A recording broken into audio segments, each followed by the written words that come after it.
You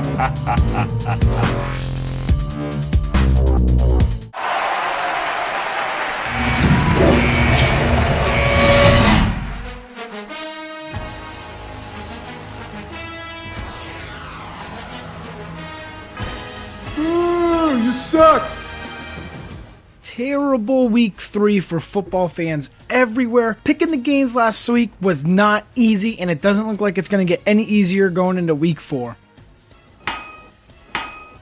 The Seattle Seahawks leave their protective house and travel to the Houston Texans in what I think will be one of the top 2 matchups of the week. Seattle completely obliterated the Jags like everybody thought they were going to, and then the Baltimore Ravens come out of nowhere and upset the Texans. I have no idea what's going to happen in this game. Seattle won their first game at Carolina, then they won their 2 home games. It's time for Seattle to take their toll as one of the best in the NFC and shut down this AFC powerhouse. The Texans are trying to prove that they can hang in there as one of the top seeds in the AFC, but I think Seattle is just going to completely shut them down with their defense.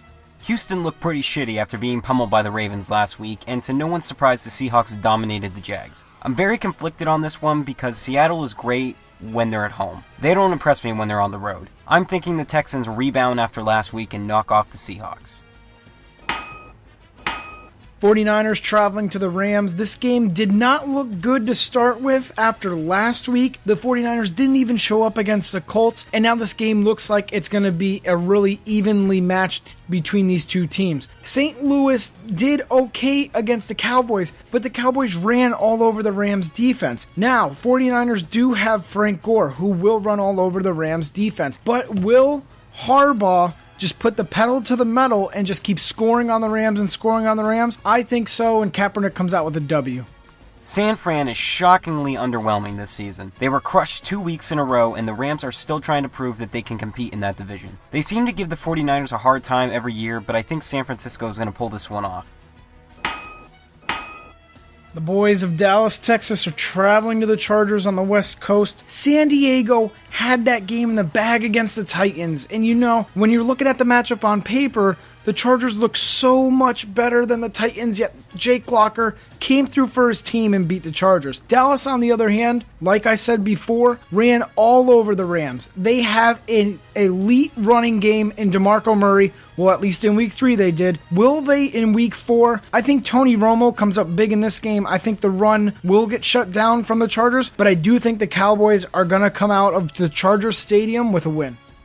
Cowboys are looking good in the NFC East, while the Chargers are coming off a last-minute loss to the Titans. Both offenses seem to be playing very well, and the winner will come down to who's the better QB, Romo or Rivers. And I'll say Romo comes out on top and the Cowboys win. What a pitiful showing from the Atlanta Falcons defense on Sunday against the Miami Dolphins. I'm not taking credit away from the Dolphins, but the Atlanta's defense needs to frickin' pick it up. Now we're doing Patriots at the Falcons. The Falcons are good at home, don't get me wrong, and the Patriots have only played the Bills, Jets, and the Bucks and have won in close games. I'm going to take Atlanta in this one. I'm going to take my team. Anybody can say I'm biased for that, but I do not care whatsoever. My little brother likes the Patriots, so I am taking Atlanta. Tom Brady isn't going to know what to do after the Falcons fix their issues that they had with the Dolphins. The Patriots are going to come out of the Georgia Dome 3-1, and Atlanta's going to be an okay, mediocre 2-2. Patriots looking just fine the past 3 weeks despite lacking in the wide receiver, and the Falcons seem to be struggling after losing to the Dolphins. Atlanta usually plays well in the Dome, but they couldn't have timed it worse in the season to be playing New England. Patriots win in a shootout.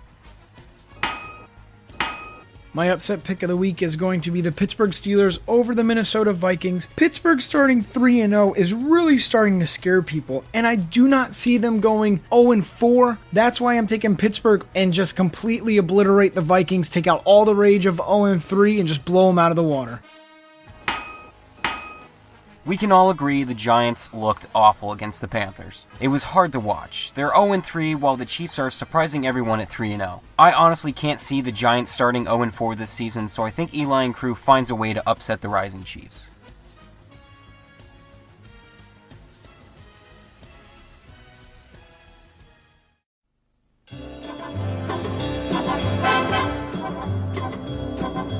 Oh! Let's take this time in the Shame Report now to get to know T-Pops, who does his upset pick of the week on our show. People have been complaining about how we are picking the Jaguars of the Seahawks last week, when clearly, if you look in our picks, it says Seahawks for both of us. T-Pops is a friend of ours who just makes the most absurd picks, and that's why it's hilarious. He went 1-15 last season with his upset picks. We give him the worst spreads for each game, and he picks the top 3 worst spreads. He has to pick the underdog to win. That's what makes it funny. But to get to know T-Pops a little bit better for everybody that keeps complaining about him, his favorite NFL team is the Eagles. Well, that's kind of shitty. His favorite color is purple. That's kind of shitty too. His favorite animal is a panda bear. Now he's just looking feminine. His favorite subject is finance, and he's a mathematics major. He also raps, DJs, masturbates from time to time. You know, this kid does it all, and I cannot keep a straight face whatsoever.